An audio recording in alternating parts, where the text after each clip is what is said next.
Okay, another 3 2 marks problem. 5.3, 4 and 6. So 5.3 টা দেখি কিভাবে করা যায়। Integration e to the power 5x plus e to the power 3x by e to the power x plus e to the power minus x dx. এটাকে integrate করতে হবে। ফাংশনটা হচ্ছে এটা। তো এটাকে আগে সিম্পলিফাই করে নিই। কিভাবে সিম্পলিফাই করলে e to the power 5x plus e to the power 3x by e to the power x plus e to the power minus x। উপর থেকে খেয়াল করো e to the power 4x common নিলাম। কি হবে এটা থেকে e to the power 4x common নিয়ে নিলে e to the power x পড়ে থাকবে। গুণ করলে দেখো পাওয়ার যোগ হলে 5x plus e to the power 4x common নিয়ে নিলে e to the power 3x আনতে হবে, তো e to the power minus x পড়ে থাকবে। তবে এটার সঙ্গে এটা গুণ করলে পাওয়ার যদি যোগ হয় 4x minus x হয়, করলে কি হবে 3x হবে। ওকে, by e to the power x plus e to the power minus x। Clear? তো এই পার্টটা ক্যান্সেল আউট হয়ে গেল। কি পড়ে থাকবে? পড়ে থাকবে e to the power 4x। পরিষ্কার? তাহলে এটা ইকুয়াল টু কি লিখতে পারবো? Integration e to the power 4x dx। আমি তো ইন্টিগ্রেশনের ফর্মুলা জানি যে integration e to the power mx dx। এটা করলে কি হয়? হয় হচ্ছে e to the power mx by m plus c। এখানে m টা কি? m টা non zero constant where m not equal to 0 and m is a constant independent of x। independent of x এটা হচ্ছে ফর্মুলা। তাহলে এটা যদি apply করি, এখানে 4 যেটা রয়েছে সেটা একটা কনস্ট্যান্ট এবং x ইন্ডিপেন্ডেন্ট, তাহলে এই 4 টাকে কি ভাববো? m ভাববো। তাহলে কি হবে? e to the power 4x মানে e to the power mx by m by 4 plus c, where c is integrating constant। ওকে, এই হচ্ছে 5.3 এর প্রবলেম। এবার দেখি 5.4 এর প্রবলেমটা কি বলছে। বলছে integration e to the power 2 log x minus 2 into e to the power minus 3 log x dx। তাহলে এটাকে কিভাবে ইভালুয়েট করব? এখানে log এর ফর্ম অ্যাপ্লাই করতে হবে। দেখো e to the power 2 log x এটাকে কিভাবে লেখা যায়? দেখো log এর আগে 2 রয়েছে, তাহলে 2 টা x এর পাওয়ারে নিয়ে চলে যেতে পারি। তো you have e to the power log x square to the base e। খেয়াল করো log x তার সাথে 2 মাল্টিপ্লাই রয়েছে, তাহলে 2 টাকে আমি এর পাওয়ারে নিয়ে চলে যেতে পারি। তাহলে 2 টা x এর পাওয়ারে চলে গেল, তাহলে কি হলো? e to the power log x তার পাওয়ারে 2। আর কিছু দেওয়া নেই মানে এখানে বেসে কি রয়েছে? e রয়েছে। ওকে, খেয়াল করো এখানে e রয়েছে আবার বেসেতেও e রয়েছে, তাহলে কি হবে? পুরোটা ক্যান্সেল আউট হয়ে যাবে, হয়ে গিয়ে কি হবে? Only x square. কেন হলো এটা? কারণ log এর একটা ফর্ম দেখেছিলে e to the power log m to the base e। এটা মানে কি হয়? এটা মানে যার পাওয়ারে লগটা রয়েছে সেটা যদি e হয় এবং এর বেসেতেও যদি e থাকে, তাহলে কেউ থাকবে না, এরপর কি পাবো আমি? অনলি m পাবো। এইটা ছিল হচ্ছে ফর্মুলা। কোথা কিসের ফর্মুলা? তোমরা লগারিদম যখন করেছিলে ক্লাস 9 এ তখন এই ফর্মুলাটা দেখেছিলে। e to the power log n to the base e এরকম যদি হয় তাহলে আমি এখান থেকে অনলি m টা পাই। তাহলে এখানেও তাই e to the power log x square to the base e হলে এখান থেকে আমি কি পাবো? অনলি e, উপরে যেটা রয়েছে তার বেসে e, তাহলে অনলি আমি x স্কয়ার টা পাবো। পরিষ্কার? তাহলে এখানে কি পেলাম? এখানে পেলাম x স্কয়ার মাইনাস এটা থেকে কি পাবো? 2 into e to the power minus 3 log x থেকে কি পাবো দেখে নিই। এখানে লিখলাম যে e to the power minus 3 log x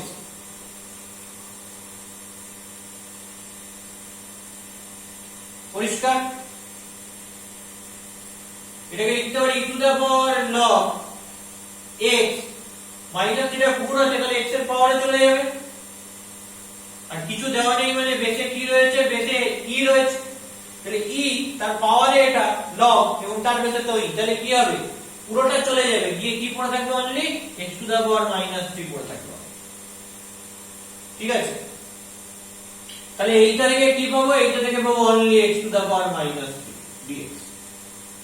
তো এই জায়গাটা আশা করছি সবাই বুঝতে পেরেছো। যদি না বুঝতে পারো তাহলে আমাকে বলবে কমেন্টে অথবা ফোন করে, আমি এই জায়গাটা আলাদা করে প্রুফ করে দেব, ডেসক্রাইব করে দেব যে কেমন করে এই লগের ফর্মটা আসছিল। তাহলে এটাকে কি করব, x to the power n এর ফর্মুলাটাই ভাঙবো, integration x to the power n dx, that is x to the power n plus 1 by n plus 1 when n not equal to minus 1 and n is a constant। তাহলে integration x square dx minus 2 integration x to the power minus 3 dx, একটা স্টেপে integration করতে হবে, করলে কি পাবো x cube by 3 minus 2 into x to the power minus 3 plus 1 by minus 3 plus 1 plus c, where c is integrating constant। Okay, you can write it in this part where c is, কোনো অঙ্কে এটা লিখতে ভুলবে না এবং কোনো অঙ্কে বাদও দেবে না, কারণ এটা একটা হ্যাবিট। তুমি যদি এখন থেকে না লেখো পরীক্ষার সময় লিখতে ভুলে যাবে, আর প্রত্যেকটা অঙ্কে না লেখার জন্য হাফ মার্কস করে ডিডাক্ট হয়ে যাবে। where c is integrating constant, তাহলে কি পাবো সিম্পলিফাই করে, x cube by 3 minus 3 plus 1 করলে minus 2, 2 to cancel out হলো, হলে plus x to the power minus 3 plus 1 মানে minus 2 plus 3, so that is your answer, that is 5.4 করে ফেললাম আমরা।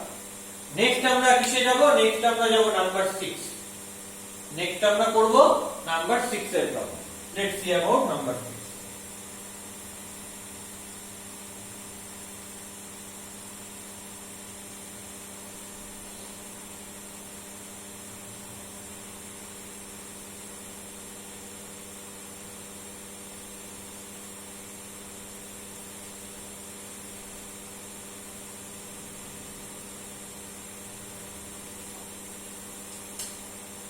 নাম্বার 6 বলছে integration e to the power x log a plus e to the power a log x পুরোটা dx। আবার আগের মতন form apply করতে হবে। কি করতে হবে, e to the power x log a মানে e to the power x log a মানে এই x টা উপরে চলে যাবে এর, কারণ log রয়েছে তাই, তাহলে কি হবে e to the power log a to the base to the power x, এই x টা কি হলো এর উপরে চলে গেল, কেন log রয়েছে তাই, e to the power log a to the power x হয়ে যাবে, আর কিছু নেই তার মানে কি রয়েছে, বেসে e রয়েছে। আমরা জানি যদি আমাদের নিউমেরিক্যাল থাকে তাহলে কিছু দেওয়া না থাকলে বেসে 10 ধরতে হবে, আর যদি কোনো ভ্যারিয়েবল থাকে তাহলে সেক্ষেত্রে কি ধরতে হবে, বেসে e ধরতে হবে।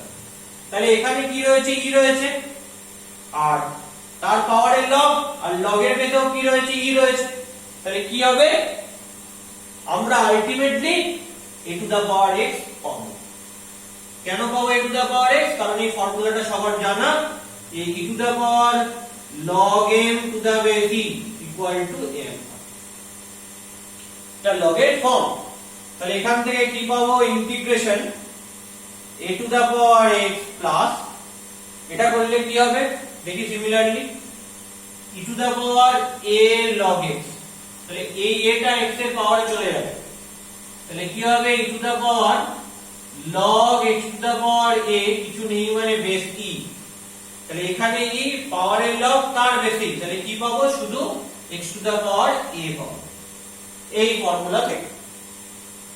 তাহলে a to the power x plus x to the power a dx কি হবে, দুটো পার্টে ভাগ করে দিই, ডিস্ট্রিবিউট করে দিই, integration a to the power x dx plus integration x to the power a dx।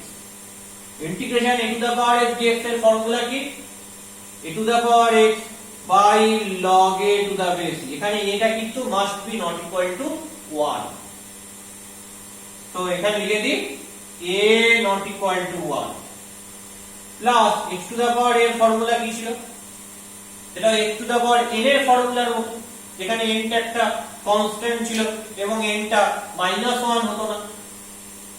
তাহলে খেয়াল করে দেখো সেই ফর্মুলাটা কি আসবে, x to the power a plus 1 by a plus 1 plus c, where c is integrating constant। তাহলে মনে রাখতে হবে এটা যেমন 1 হবে না, তেমনি এই কেসটায় এটা -1 হবে না। তাহলে a not equal to 1 and a not equal to -1, এই দুটো কিন্তু মাস্ট লিখতেই হবে।